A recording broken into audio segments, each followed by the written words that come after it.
just going to double check to make sure my actions are being broadcasted to the stream. Everything looks good, so I'm going to reset.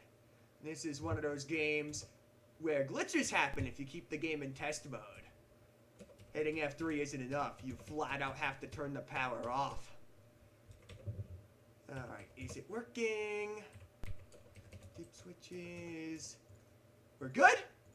We're good. Now that we're ready, let's do some introductions. And this is KyoKusanagi1996 making his grand debut on the 1cc marathon for the first time with Vandyke.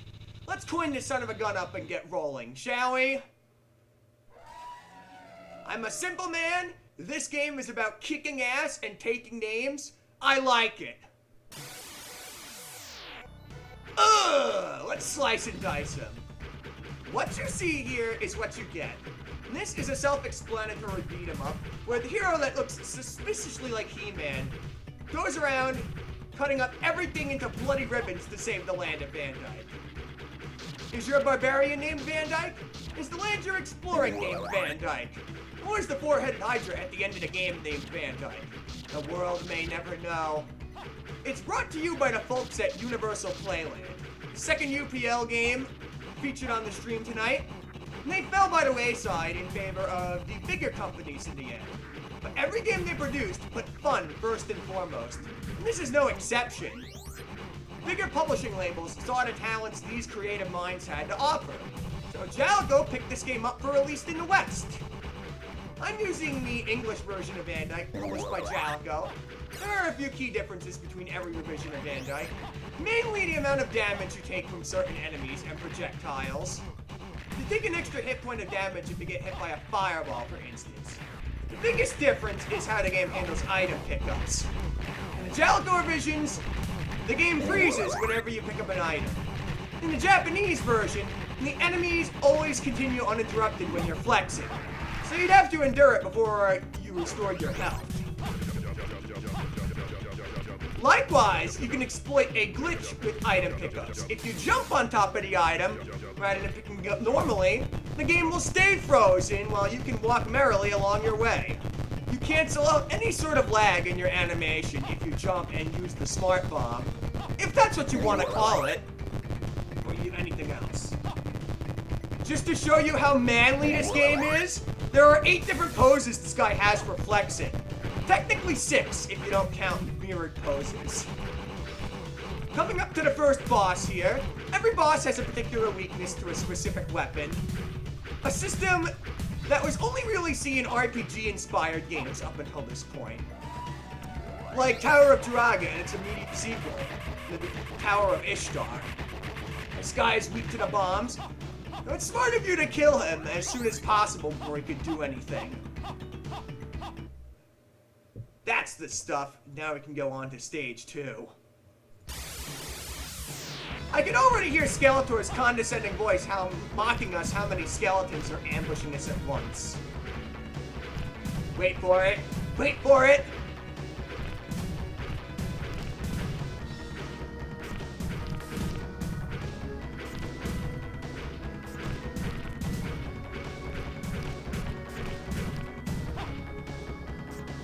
Picking up the fairy will give you an option that homes in on certain enemies. Sometimes, Tinkerbell just does what she pleases. This game also introduces loot boxes to the world. You need to open them from the top. If you open them from the bottom and it's a booby trap, you'll end up taking unavoidable damage. So you always want to open them from the sides or the tops.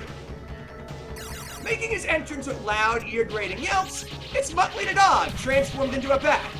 But what would that make the other 100 bats that attack you throughout the game? 101 Dalmatians? They're all up during the day too, so I give Vandyke a 10 out of 10 for educational value.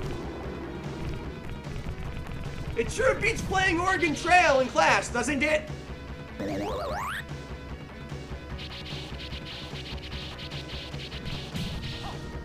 I'm gonna focus on the game until I think of something else to talk about.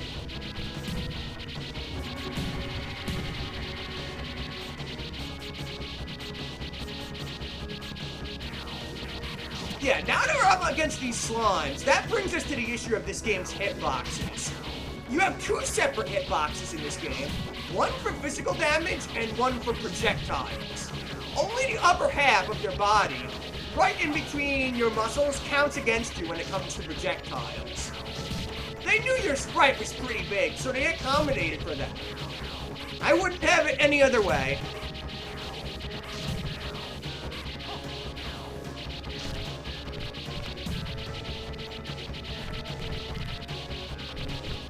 Numerous weapon generators appear throughout the entire game. It's probably worth mentioning that these are not as random as you might think if you're playing this for the first time. You will get whatever weapon's next to the one you stopped it on. So if I stepped it on the ball and chain and the next weapon after that is the fidget spinner, I'll end up getting the fidget spinner. In this case, I have the best weapon in the game. It does slightly less damage than the bombs, but it has excellent distance, making it the best weapon overall. You just want to keep firing this thing non-stop until hit anything appearing on the screen or otherwise. Now we can do another awesome barbarian dance. There we go. Speaking of wacky races, guess who shows up next? It's Dick Dastardly and his armada of nefarious cackling clones. How else can I describe it? His mustache is way too big for it. He's even got these Vega-esque claws taken right out of Vega's character design from Street Fighter 2. Coincidentally enough, this is also the same year Street Fighter 2 came out as well, changing arcade games forever. These Minotaurs are also really buff as well.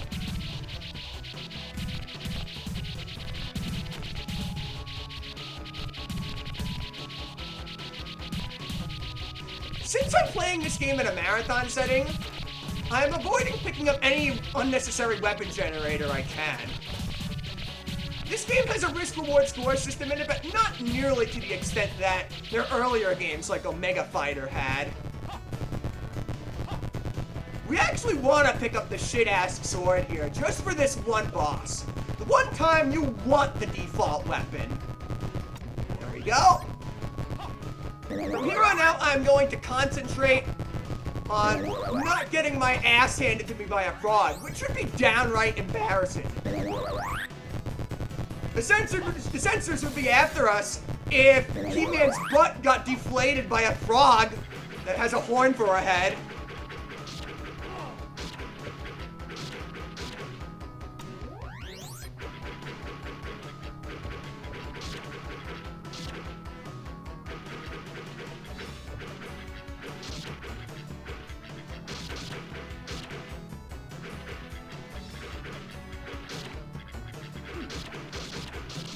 Back, I say! Back! Here comes that boy!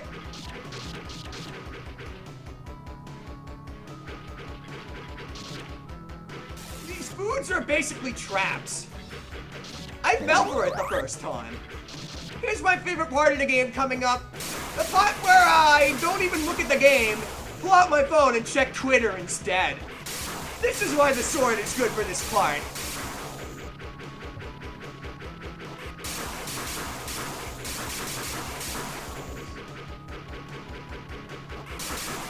Video games!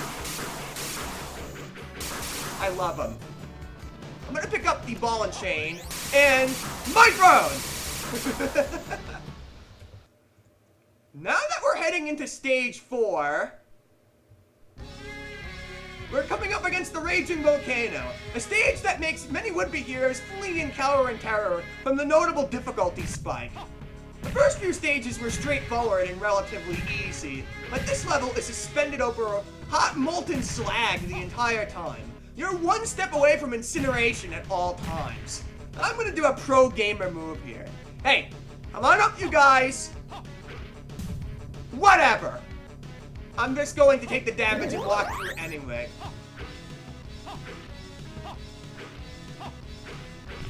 If you're not good at doing precise platforming, in which this is the only spot in the game where you have to do it, you can have one of these boneheads attack you, and then with your invincibility frames, you can hot-foot it across to safer ground.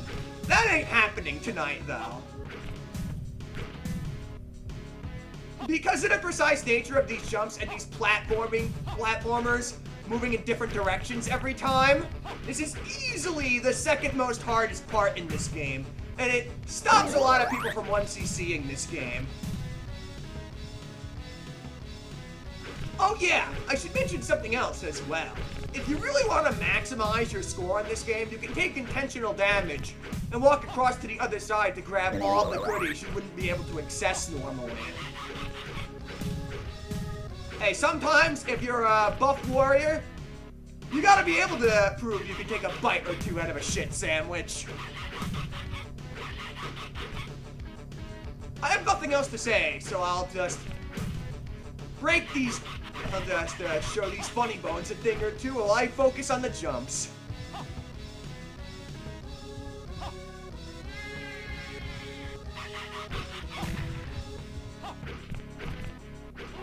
Hey, no, you don't. I already took a lava bath today. It would be bad for my complexion. The last time I played this, I discovered a new glitch. If you throw a bomb at the boss and then pick up an item generator immediately afterwards, there's a chance you can one-shot it. It has to be frame perfect, but I'll try. This is a skellypede. They certainly got creative with the bosses in this game, and that's another reason why I like it. No, I did that wrong. I'm just gonna grab the fidget spinner after I deal with him. But anywhere where there's an item pickup like that, you can just instantly one-shot it. Let me see if I can get the cool pose. We have time to show off. That was not the right time to jump. At least I got a green mohawk out of that.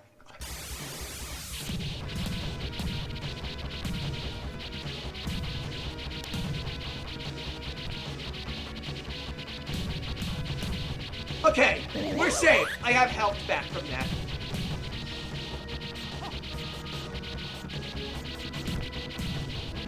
It was completely unnecessary for me to take that damage there, but since I had enough life to endure the blow, I figured I might as well. Now for the biggest mystery that nobody's ever been able to solve. Is it even possible to get that chunk of meat up there?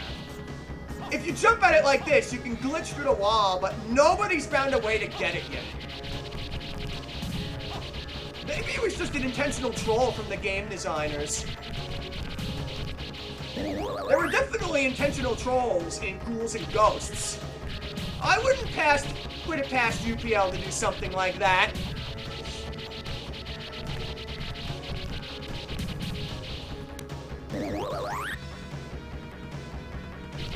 We're going to march onwards and upwards. The only way to go in this game.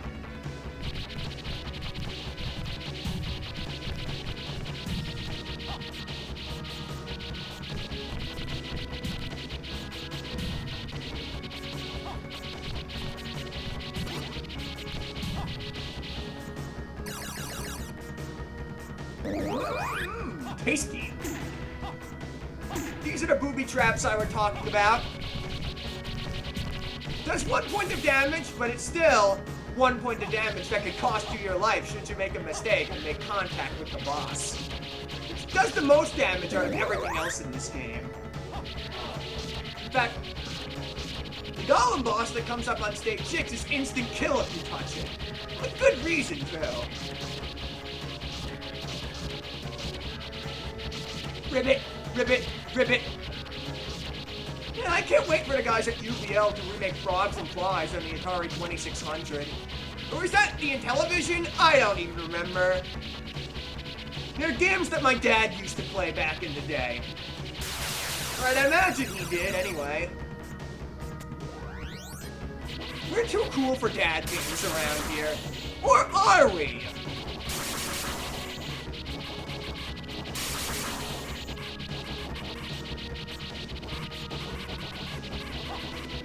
The safe spot for this boss is right at the top here. Alright, what subject does that bring me to next? This game... Oh, yes. Now that we're transitioning from the block fortresses of Stage 5 to the dank dungeons of Stage 6, it would be a really good time to mention the soundtrack. Composed by Nagashima-san, as Trap Zero FX would point out. He's had years of experience working on the FM chip, and he shines through yet again with my favorite song in the entire game. Wow! How rude of you! Well, that sucks, but I'm still good. As long as you don't lose a life on the last boss, everything is good. He is dead, good sir! Quick, somebody call 911! Otherwise, He-Man will be cancelled and there won't be any more reruns. As I was saying, the wails of the guitar combined with the beating drums make for one epically heroic tune that I'm never going to forget anytime soon. And the emulation for this was fixed recently thanks to Trap Zero FX. We owe him a lot for fixing the NMK16 driver. Kotetsu Yosai Straw would sound really whack without it. So would this game for that matter. Broken guitar noises and everything. As you know, I played this in an older version of MAME at one point. It's not limited to this game either. Omega Fighter, Nova 2001, and Kotetsu Yosai Straw also had great soundtracks, fitting their fantastic nature. That's one game I'd like to submit for a future ONCC marathon. Omega Fighter is one that I'm really interested in, and that predated this by an entire decade. Half a decade. It came out like 5 years earlier, 4 years earlier. 1986, 1987, I don't remember the specific year. I'm not nerd enough to know the details like that anyway.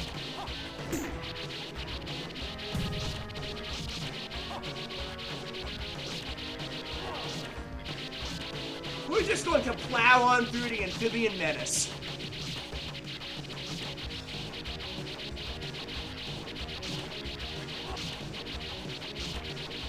I don't want to get my ass chunked again by a thorny frog.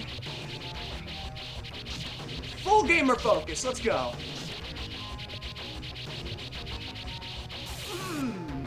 That's more like it. Get those nanas and munch on them like Crazy Kong. The superior Kong experience. Yes, I'm a huge fan of Crazy Kong. I actually like it more than regular Donkey Kong. For a multitude of different reasons. I don't think it compares to... What was the name of it again? BBH plays it all the time. Oh yeah! That brings me to the story of how I discovered this game in the first place. Completely left my mind.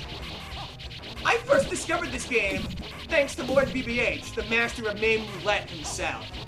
He rolled this game on episode 121, and I thought to myself, this game looks really neat, it's right up my alley, how in the world haven't I heard of it before? And so I started playing it. Last stage, which puts all of the elements in this game together in one stage. Every enemy from the previous stages makes an appearance here in one-ditch effort to stop you in your tracks. This is also the last opportunity to get a good weapon if you don't have one at this point. But I'm full on life and I have full strength as well, so I'll do maximum damage with all my attacks. From here on out, it's survival of the fittest, boys. I'm giving it my all. Like I said, the game looked really neat, and it's based off of the legends of Conan the Barbarian as well. The myths and the stories about the strongest man in the world persist, and new games about him continue to be made even to this very day.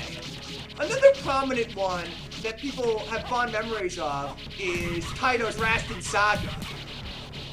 That doesn't need much of an introduction either. That one became more famous than this game did. One of these days, I'm going to get around to playing the Conan game on Xbox 360. That looked like a great modern-day Vandyke. You have enemies and obstacles at the same time. It's getting harrowing.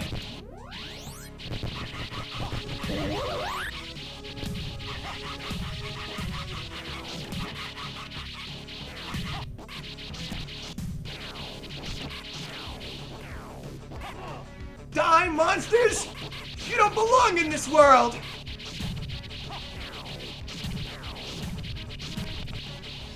You've slodged your last sludge, Mr. Mudman! Okay.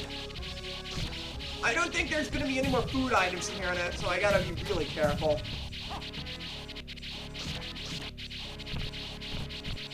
There we go.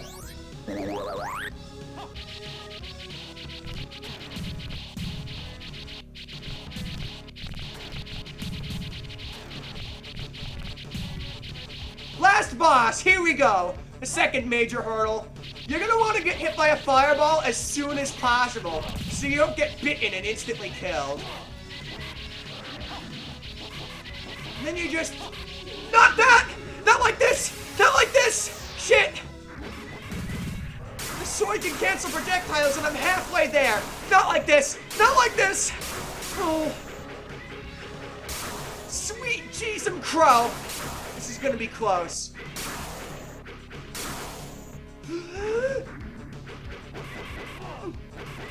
There's only one head left. I'm gonna keep my distance. Over here, you sniveling coward!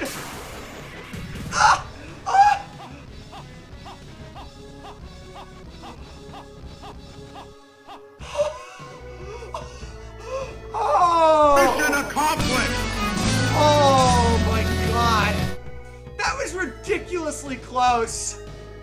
I deserve to have my name on the top of the charts after that one! A moment's notice, and that would have been a dragon's dinner! I need to take really deep breaths after that one. Pasky, thank you for inviting me into this wonderful marathon. Everybody is so eager to showcase their skills at the games coming up next.